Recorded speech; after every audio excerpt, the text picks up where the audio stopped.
നമ്മളെ +1 ലാസ്റ്റത്തെ എക്സാം, അതായത് മാത്സിൻ്റെ എക്സാം കലാശക്കൊട്ടായിട്ട് നല്ല ടഫാക്കി തന്നിട്ടുള്ള ഒരു ക്വസ്റ്റ്യൻ പേപ്പറാണ്. ഇതിൻ്റെ ഒരു റിവ്യൂ പറയാനാണെന്നുണ്ടെങ്കിൽ, ഞാൻ ഇതുവരെ +1 പബ്ലിക് എക്സാമിൽ എഴുതിയതിൽ വെച്ച് എനിക്ക് ഏറ്റവും ടഫായിട്ട് തോന്നിയൊരു ക്വസ്റ്റ്യൻ പേപ്പറാണ് മാത്സിൻ്റെ ക്വസ്റ്റ്യൻ പേപ്പർ. 3G ഒന്നല്ല പറയേണ്ടത്, എന്താ പറയുക, ഫുൾ ഇങ്ങനെ എറർ, ഇങ്ങനെ ലോഡിങ് കളിക്കുകയായിരുന്നു എക്സാം ഹാളിൽ ഇരുന്നിട്ട്, പ്രത്യേകിച്ച് ലാസ്റ്റത്തെ ഭാഗം. ഇതിൽ ഫസ്റ്റത്തെ 3 മാർക്കിൻ്റെ ഈ ഒരു സെക്ഷൻ ഇത് കണ്ടപ്പോൾ തന്നെ കിളി പോയിട്ടുണ്ടായിരുന്നു. അതായത് ഇങ്ങനെ എന്താ പറയുക, തീരെ പ്രതീക്ഷിക്കാത്ത കുറേ ക്വസ്റ്റ്യൻസ് എവിടെ നിന്നൊക്കെ എന്തൊക്കെയൊക്കെയോ ആണ് ചോദിച്ചിട്ടുള്ളത്. ഒരു ഐഡിയ കിട്ടാണ്ട് എത്ര ഇതിൽ ഒരു തൃപ്തി ഒന്നും ആവാത്ത ടൈപ്പ് ഒരു ക്വസ്റ്റ്യൻ പേപ്പറായിരുന്നു. അതിൽ ഈ ഫസ്റ്റത്തെ സെക്ഷൻ മുതൽ വരയ്ക്കാൻ തുടങ്ങിയതാണ്. ലാസ്റ്റത്തെ സെക്ഷനായപ്പോൾ കയ്യിൽ നിന്ന് മൊത്തം പോയി. എനിക്കാണെങ്കിൽ പേടിച്ചിട്ട് നിൽക്കാൻ വയ്യ. അതായത് ലാസ്റ്റത്തെ സെക്ഷനിൽ ആകെപ്പാട് എനിക്ക് അറിയാവുന്ന ഒരു ക്വസ്റ്റ്യൻ എന്ന് പറഞ്ഞാൽ സ്റ്റാറ്റിൻ്റെ ക്വസ്റ്റ്യനാണ്. ബാക്കിയുള്ളതിൻ്റെ ഒക്കെ A അറിയാം, B അറിയാം, C അറിയില്ല, അതൊക്കെ ഇന്ന അവസ്ഥ.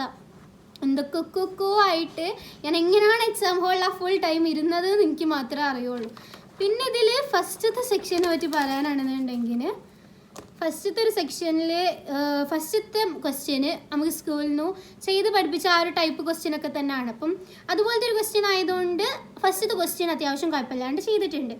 രണ്ടാമത്തെ ക്വസ്റ്റ്യനെ പറ്റി എനിക്ക് യാതൊരു ഐഡിയ ഇല്ലേനും, അപ്പോൾ ഞാനത് വിട്ടിട്ടുണ്ട്. മൂന്നാമത്തെ ക്വസ്റ്റ്യനും അത്യാവശ്യം കുഴപ്പമില്ലാത്തൊരു ക്വസ്റ്റ്യനേന്, വലിയ സീനായിട്ട് തോന്നിയിട്ടില്ല. നാലാമത്തെ ക്വസ്റ്റ്യനും കുഴപ്പമില്ലാത്തൊരു ടൈപ്പ് ക്വസ്റ്റ്യൻ തന്നെയാണ് ചോദിച്ചിട്ടുണ്ടേനെ.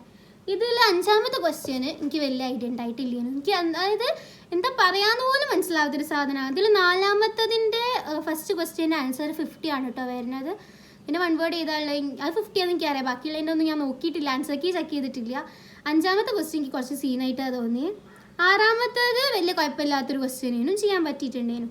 ഏഴാമത്തത് എനിക്ക് തീരെ ഐഡിയ ഇല്ലാത്തൊരു സാധനേനും. പിന്നെ എട്ടാമത്തെ ക്വസ്റ്റ്യനും ചെയ്യാൻ പറ്റിയ ടൈപ്പ് ക്വസ്റ്റ്യനാണ് എനിക്ക് തോന്നിയിട്ടുള്ളത്. പക്ഷേ ആദ്യത്തെ പ്രാവശ്യം വായിച്ചപ്പോഴും രണ്ടാമത്തെ പ്രാവശ്യം വായിച്ചപ്പോഴും മൂന്നാമത്തെ പ്രാവശ്യം വായിച്ചപ്പോഴൊന്നും ഇതിൽ ആ ഫസ്റ്റത്തെ ക്വസ്റ്റ്യനും മൂന്നാമത്തെ ക്വസ്റ്റ്യനും അല്ലാണ്ട് ബാക്കിയുള്ള ഒരു ക്വസ്റ്റ്യനും തിരിഞ്ഞിട്ടില്ലേനും.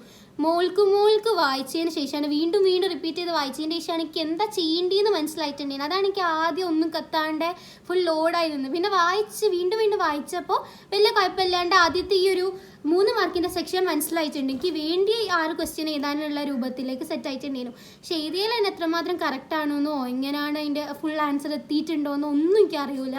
എന്തൊക്കെയോ ഒരവസ്ഥയായിരുന്നു. പിന്നെ രണ്ടാമത്തെ സെക്ഷൻ, അതായത് 4 മാർക്കിൻ്റെ സെക്ഷനിൽ ആദ്യത്തേതെന്ന് പറഞ്ഞാൽ അത്യാവശ്യം നല്ല ഈസി ക്വസ്റ്റ്യനാണ്. അതായത് നമ്മൾ എല്ലാ എക്സാമിനും എഴുതി നല്ല പരിചയമുള്ളൊരു ടൈപ്പ് ക്വസ്റ്റ്യൻ, മറ്റേ വെരിഫൈ ചെയ്യാൻ, പ്രൂവ് ദാറ്റ് ചെയ്യാൻ, ആ ഒരു ടൈപ്പ് ക്വസ്റ്റ്യൻ അത് അത്യാവശ്യം നല്ല അടിപൊളിയായിട്ട് എഴുതിയിട്ടുണ്ട്, വലിയ കുഴപ്പമില്ലേനും. പിന്നെ പത്താമത്തെ ക്വസ്റ്റ്യനിൽ A സെക്ഷനിൽ 1 എഴുതി 2 എഴുതി, ഒരു കുഴപ്പമില്ല, നല്ല സിമ്പിൾ ക്വസ്റ്റ്യൻ. B സെക്ഷനിലെ B ക്വസ്റ്റ്യൻ വായിച്ചപ്പോഴത്തേനും എൻ്റെ കീഴൊക്കെ പോയി, ഇതെന്താ സംഗതി എന്ന് കത്തിയില്ല.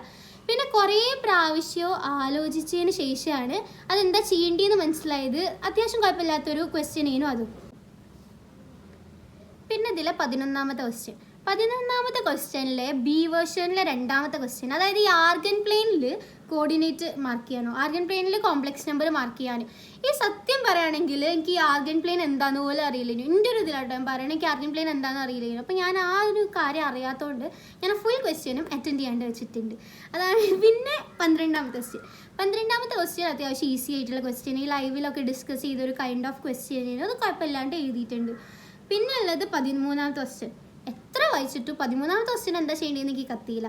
ലാസ്റ്റ് പേപ്പർ കൊടുക്കണേൻ്റെ 5-10 മിനിറ്റ് മുമ്പാണ് എനിക്ക് ആ ക്വസ്റ്റ്യൻ എന്താ ചെയ്യേണ്ടതെന്ന് മനസ്സിലായത്. അതിന് ശേഷമാണ് ഞാനത് അറ്റൻഡ് ചെയ്തത്. അത്രയും അതായത് ഒരു ക്വസ്റ്റ്യൻ ഒരു 10 പ്രാവശ്യം വായിച്ചാൽ പോലും മനസ്സിലാവാത്തൊരു ടൈപ്പ് ക്വസ്റ്റ്യൻ പേപ്പറായിരുന്നു ഇത്. പിന്നെയും വായിക്കുന്നവർക്ക് മാത്രം ആൻസർ കിട്ടുന്ന ഒരു ടൈപ്പ് ക്വസ്റ്റ്യൻ പേപ്പർ. അതായത് പെട്ടെന്നൊന്നും ആൻസറിലേക്ക് എത്തരുത് എന്ന് വിചാരിച്ചിട്ടുള്ള ടൈപ്പ് ഒരു ക്വസ്റ്റ്യൻ പേപ്പറായിട്ടാണ് എനിക്ക് തോന്നിയിട്ടുണ്ടായിരുന്നത്. പിന്നെ ഇതിൽ 14ാമത്തെ ക്വസ്റ്റ്യൻ അത്യാവശ്യം ഈസി ക്വസ്റ്റ്യനേനും നമുക്ക് സ്കൂളിലൊക്കെ ചെയ്ത് പഠിപ്പിച്ച ഒരു ടൈപ്പ് ക്വസ്റ്റ്യനേനും ആ ക്വസ്റ്റ്യൻ അപ്പോൾ അത്യാവശ്യം കുഴപ്പമില്ലാണ്ട് അത് അറ്റൻഡ് ചെയ്യാൻ കഴിഞ്ഞിട്ടുണ്ട്. പിന്നെ 16ാമത്തെ ക്വസ്റ്റ്യൻ അതിന് വേണ്ടിയിട്ട് ഈ 15ാമത്തെ ക്വസ്റ്റ്യൻ ഇതെന്താ സാധനം എനിക്ക് സത്യം പറഞ്ഞത് അറിയില്ലായിരുന്നു. എനിക്കത് തീരെ അറിയാത്തതുകൊണ്ട് തന്നെ ഞാൻ ആ ക്വസ്റ്റ്യൻ അറ്റൻഡ് ചെയ്യാനും പോയിട്ടുണ്ടായിരുന്നില്ല. പിന്നെ 16ാമത്തെ ക്വസ്റ്റ്യനാണ്. 16ാമത്തെ ക്വസ്റ്റ്യന് വലിയ കുഴപ്പമില്ലാത്തൊരു ക്വസ്റ്റ്യനേനും B വേർഷൻ. A വേർഷൻ എന്താ സാധനം എനിക്ക് ഇപ്പോഴും അറിയില്ല. എനിക്ക് ആൻസർ കീ നോക്കണം. ചിലപ്പോൾ അറിയാവുന്ന എന്തെങ്കിലും സാധനമാണ് തെറ്റിച്ചിട്ടെന്നുണ്ടെങ്കിൽ പിന്നെ മതി ഇന്നത്തെ ദിവസത്തേക്ക്. പിന്നെ ആണെന്നുണ്ടെങ്കിൽ 17ാമത്തെ ക്വസ്റ്റ്യന് അതായത് മൂന്നാമത്തെ സെക്ഷനിലെ 17ാമത്തെ ക്വസ്റ്റ്യന് Aയും Bയും വലിയ കുഴപ്പമില്ലേനും സി കുറച്ചൊന്ന് കറങ്ങേണ്ടി വന്നു. അത് എന്നാലും ലാസ്റ്റിലേക്കൊക്കെ എന്തൊക്കെയോ ചെയ്ത് വെച്ചത് അത് അതിനാണോ എന്ന് പോലും മനസ്സിലാവണില്ല. പിന്നെ 18ാമത്തെ ക്വസ്റ്റ്യനിൽ എ കിട്ടി, ബി കിട്ടിയിട്ടില്ല. അങ്ങനെയാണ് എൻ്റെ അവസ്ഥകൾ. പിന്നെ 20ാമത്തെ ക്വസ്റ്റ്യൻ അത് ഫുള്ളും ചെയ്തിട്ടുണ്ട്. പിന്നെ 19ാമത്തെ ക്വസ്റ്റ്യനിൽ ഒന്നും ചെയ്തിട്ടുണ്ട്, ഇത് sin 2x അത് മാത്രം ചെയ്തിട്ടുണ്ട്. ഇതാണ് അവസ്ഥ. ഇങ്ങനെയാണുള്ള ക്വസ്റ്റ്യൻ. അതായത് 20th ക്വസ്റ്റ്യൻ ഫുൾ അറ്റൻഡ് ചെയ്ത്. ഈ ഒരു സെക്ഷനിലെ സ്റ്റാറ്റി മാത്രമേ എനിക്ക് അറിയാവുന്നത്, അതായത് നല്ല വൃത്തിക്കൊന്നും അറിയാവുന്ന ഒരു സാധനം ഉള്ളേനു. മറ്റൊക്കെ ഇങ്ങനെ ആലോചിച്ച് കണ്ടെത്തേണ്ടി. അതായത് ഇങ്ങനെ 17ാമത്തെ ക്വസ്റ്റ്യനിലെ എ വേർഷനോ ബി ഒന്നല്ല പറയണേ, അതിലെ സി ക്വസ്റ്റ്യനാണ് പറയുന്നത്.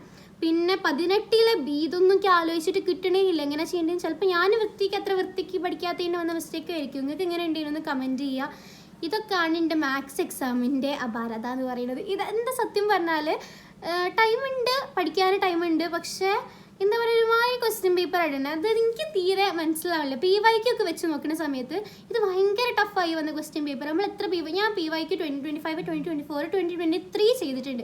ഈ 2023 നല്ല ഈസി ക്വസ്റ്റ്യൻ പേപ്പറാണ്. ഈ വന്നുകൊണ്ടിരിക്കുന്ന ഈ ഒരു മുകളിലോട്ട് വരുന്നതനുസരിച്ച് ടഫ് കൂടിയ പോലെ തോന്നുന്നു. എന്നാലും 2025ൻ്റെ പേപ്പറൊക്കെ 2026 വെച്ച് നോക്കുമ്പോൾ എത്രയോ ഭേദം. നമുക്ക് എന്തുകൊണ്ടാണ് ഇങ്ങനത്തെ ടൈപ്പ് ക്വസ്റ്റ്യൻ പേപ്പർ വരുന്നതെന്ന് എനിക്കറിയില്ല. ഞാൻ വിചാരിച്ചത് എനിക്ക് ഫിസിക്സ് ആണ് ഇന്നലെ വരെ ഫിസിക്സ് ആയിരുന്നു എനിക്ക് ഏറ്റവും ടഫ് എക്സാം +1 പബ്ലിക്കിലെ. പക്ഷേ ഇന്ന് മുതൽ അത് മാത്സ് ആണ്. മാത്സ് എന്ന് പറഞ്ഞാൽ എനിക്കറിയില്ല എനിക്ക് എന്തുകൊണ്ട് ഇഷ്ടമാവാത്തത്. എന്തൊക്കെയോ ക്വസ്റ്റ്യൻസാണ്, കുറേ പ്രാവശ്യം വായിച്ച് കണ്ടെത്തണം. എന്നാൽ കുറേ പ്രാവശ്യം വായിച്ചാൽ ചിലത് കിട്ടണമെന്നില്ല, എത്രയോ വായിച്ച് നോക്കിയിട്ടും മനസ്സിലാവണില്ല എന്താ ക്വസ്റ്റ്യനുള്ള. പിന്നെ ചിലതൊക്കെ ഇങ്ങനെ ഓരോരുത്തർ പറയുമ്പോൾ ഇത് ചെയ്യുന്നില്ലേ ചെയ്യേണ്ടി, അങ്ങനെ മനസ്സിലായിട്ട് പിന്നെ കുറേ ക്വസ്റ്റ്യൻസ് ഉണ്ടായിരുന്നു. അതായത് എക്സാം ഹാളിൽ നിന്ന് ഇറങ്ങി ഡിസ്കസ് ചെയ്യുന്ന സമയത്താണ് ശരിക്കും അതെന്താ ചെയ്യേണ്ടതെന്ന് മനസ്സിലായിട്ടുണ്ടായിരുന്നു ചില ക്വസ്റ്റ്യൻസ്. ഇതൊക്കെയാണ് മാത്സിൻ്റെ അവസ്ഥ. നിങ്ങൾക്ക് മാത്സിൻ്റെ എക്സാം എങ്ങനെ ഉണ്ടെന്ന് നിങ്ങളൊരു അഭിപ്രായം കമൻറ്റ് ചെയ്യുക. പിന്നെ ലൈക്ക് ചെയ്യുക, സബ്സ്ക്രൈബ് ചെയ്യുക, ഷെയർ ചെയ്യുക, കമൻറ്റ് ചെയ്യുക. അപ്പോൾ ഓക്കെ, നെക്സ്റ്റ് വീഡിയോയിൽ കാണാം. അത്